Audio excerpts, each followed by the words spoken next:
ये कहना कि जंगल राज आ गया है, तो दिल्ली का भी उनको आंकड़ा देखना चाहिए। बिल्कुल अपने संसाधनों के बदौलत ही तो हम बिहार को आगे लेके जा रहे हैं। तो हम तो कह रहे हैं कि जब हमारे पास स्किल है, हमारे पास कैपेसिटी है, हमारे पास इंटेलेक्ट है, तो हम अगर अपने संसाधन भी इतना जाते हैं, अगर आप हमको मदद करते तो हम और 4 गुना तेजी से, 6 गुना तेजी से आगे बढ़ते। किसी को नहीं लाते हैं ना, जैसे हम ही गए तो मेरी भी तो इच्छा हुई होगी ना जाने की। इसी तरह से उपेंद्र कुशवाहा जी ने इच्छा व्यक्त की होगी। नमस्कार, मेरा नाम आलोक है। आप लाइव स्ट्रीम देख रहे हैं। बिहार में बिगुल अब बच चुका है, रणभेरी बच चुकी है, महागठबंधन की महारैली होने जा रही है। यानी कि 2024 को लेकर अब कमर कस रही है महागठबंधन। महागठबंधन तमाम जितने नेता है वो पूर्णिया की ओर कूच कर रहे हैं। इस वक्त हमारे साथ बिहार सरकार के मंत्री अशोक चौधरी हैं, बेहद करीबी है नीतीश कुमार के। आप भी अभी पूर्णिया जा रहे हैं, क्या लगता है माहौल क्या है? बात तो हो रही होगी अभी से ही। नहीं, अच्छी मीटिंग, बहुत ही अच्छी। जो उम्मीद है उससे अच्छी मीटिंग वहाँ पर होगी, उम्मीद से बेहतर मीटिंग होगी। जो एक्सपेक्टेशन है लोगों का और जो उम्मीद है उससे अच्छी मीटिंग होगी वहाँ पे। मतलब एक बड़ी कह सकते हो लोग वहाँ जुटेंगे बड़ी संख्या में। हाँ, बहुत अनएक्सपेक्टेड लोग जुटेंगे और काफ़ी लोगों में उत्साह है उस इलाके में। और एक मतलब समझते हैं कि अभूतपूर्व बैठक होगी, वो मीटिंग होगी, रैली। लेकिन इन दिनों सर हम देख रहे हैं कि कई जगह चर्चाएं हो रही हैं, महागठबंधन में दरार आ गई, महागठबंधन में रार छिड़ी हुई है। क्या लगता है कितने हद तक बातें हैं जाए? नहीं, अभी सब देखिए है कि कुछ लोग अपनी तरह से अपनी चीज़ों को रखने की कोशिश करते हैं। महागठबंधन पूरी तरह से इंटैक्ट है। तेजस्वी जी माननीय नीतीश कुमार के नेतृत्व में बखूबी से काम कर रहे हैं और जो उनका कमिटमेंट था लोगों के प्रति, उसके प्रति भी वो सजग हैं और पूरी तरह से उस पर काम कर रहे हैं। नीतीश जी ने जो बात कमिटमेंट किया था प्रदेश की जनता के सामने 2020 के विधानसभा के चुनाव में, उस पर माननीय नेता पूरी तरह से खड़ा उतरने का प्रयास कर रहे हैं। 7 निश्चय 2 को पूरी तरह से इम्प्लीमेंट करने का प्रयास कर रहे हैं। समाधान यात्रा के माध्यम से पूरे प्रदेश का उन्होंने भ्रमण किया है। गाँव में गए हैं, टोलों में गए हैं, कस्बों में गए हैं और उन्होंने ये इस बात को जानने का प्रयास किया कि मुझे और क्या करना चाहिए। उसी रणभूमि मैदान में रैली है कल आप लोगों की, जहां अमित शाह आए थे।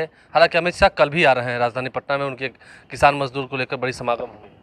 देखिए, चुनाव में तो हर एक पॉलिटिकल पार्टी का लोग तो आएगा ही ना। आप तो ऐसे नहीं ना एक्सपेक्ट करते हैं सब कोई आएंगे, बहुत लोग आएंगे। लेकिन बीजेपी के लोग कह रहे हैं कि हमारे साथ आइए, देखिए जंगल राज वाले आ गए हैं, जंगल राज आ गया है। देखिए, ये कहना कि जंगल राज आ गया है, तो दिल्ली का भी उनको आंकड़ा देखना चाहिए। बिहार से बहुत आगे है दिल्ली, और दिल्ली में जो क्राइम रेट है, हमारा रिपोर्ट नहीं है, ये केंद्रीय जो CRB का उसका रिपोर्ट है, जो सेंट्रल एजेंसी है। और दिल्ली बहुत आगे, तो दिल्ली किसके अंडर में है? दिल्ली तो डायरेक्ट भारत सरकार के अंदर में है, दिल्ली का लॉ एंड ऑर्डर और पुलिस। तो ये सब एक जिसको बोलते हैं कि परसेप्शन क्रिएट करने का मामला है, जनता को आकर्षित करने के लिए प्रचार, झूठा प्रचार करने का, कि झूठा प्रचार करिए, इनको अपने साथ लाइए। हमको नहीं लगता है। जनता मन बना चुकी और नीतीश कुमार का काम करने का तरीका, उनकी कार्यशैली को जनता पसंद करती है कि नीतीश कुमार सिर्फ और सिर्फ विकास की बात करते हैं। कैसे काम हो, कैसे हम अपनी योजनाओं का लाभ जनता तक पहुंचा सके, कैसे बेनिफिट हो, कैसे हम आगे बढ़ सकें, कैसे महिला सशक्त हो, कैसे जो लंबे समय से हाशिए पर पड़े हुए लोग थे, अति पिछड़ा महादलित के लोग, वो कैसे मुख्यधारा से जुड़े हमारी योजना से, उसके ऊपर नीतीश कुमार काम करते हैं। लंबे समय से बिहार की उपेक्षा रही है, हमने आपके मुँह से भी सुना है। उम्मीद करते हैं कि अमित शाह बिहार आ रहे हैं तो कुछ दे के जाए, कुछ स्पेशल पैकेज दे के जाए, कुछ ऐसी बात कह के जाए। कैसे देंगे? बजट में कोई प्रोविजन ही नहीं किए हैं तो कैसे देंगे? और फिर अब उनसे उम्मीद जो लगाने से क्या फ़ायदा है, जब हम साथ थे और इसी के लिए हम लोग साथ आए थे कि बिहार को इसका कुछ फ़ायदा मिलेगा भारतीय जनता पार्टी के साथ, तो उसका तो कोई फ़ायदा हमको मिला नहीं। न कोई हमारे लिए विशेष आर्थिक पैकेज की घोषणा हुई और न हमारे लिए विशेष राज्य की घोषणा हुआ। बिहार इतना बड़ा पर स्क्वायर किलोमीटर देश, दुनिया में सबसे ज़्यादा आबादी का प्रदेश है, और उस प्रदेश के जो इतने बड़े पॉपुलेशन है, उसको एड्रेस करने के लिए केंद्र सरकार इतने साल से कभी तक कोई सोची नहीं, चाहे जिसकी भी सरकार हो। तो निश्चित रूप से जो हमारे पास जो सीमित संसाधन हैं उसी सीमित संसाधन में हम पर कैपिटा इनकम को इंक्रीज़ कर रहे हैं, हम जीडीपी अपना इंक्रीज़ कर रहे हैं। सबसे ज़्यादा जीडीपी, सबसे तेज़ गति से बढ़ने वाला प्रदेश हमारा बिहार है। और हमको अगर सहायता मिला होता तो हम और तेज़ी से जाते, जिसका बेनिफिट प्रदेश के लोगों को मिलता है। नीतीश कुमार का टेक्निक का ही ये कमाल है कि अपने संसाधनों के बलबूते आपने बिहार को इतना विकसित बनाया है। और क्या, बिल्कुल अपने संसाधनों के बदौलत ही तो हम बिहार को आगे लेके जा रहे हैं। तो हम तो कह रहे हैं कि जब हमारे पास स्किल है, हमारे पास कैपेसिटी है, हमारे पास इंटेलेक्ट है, तो हम अगर अपने संसाधन भी इतना जाते हैं, अगर आप हमको मदद करते तो हम और 4 गुना तेज़ी से, 6 गुना तेज़ी से आगे बढ़ते। अंतिम सवाल है आपसे, आप कह रहे हैं कि महागठबंधन एकजुट हो रहा है, महागठबंधन में कोई दिक्कत नहीं है, उपेंद्र कुशवाहा चले गए, वोट बैंक बिखरा? देखिए, ऐसा है कि उपेंद्र कुशवाहा जी तीसरी बार पार्टी में आए। पहली बार जब वो विधायक बने, आए नहीं, वो कह रहे थे कि नीतीश कुमार ने फ़ोन किया, उन्हें बुलाया। मेरी बात सुनिए ना, हम तो ज़बरदस्ती तो नीतीश जी किसी को नहीं लाते हैं ना। जैसे हम ही गए तो मेरी भी तो इच्छा हुई होगी ना जाने की।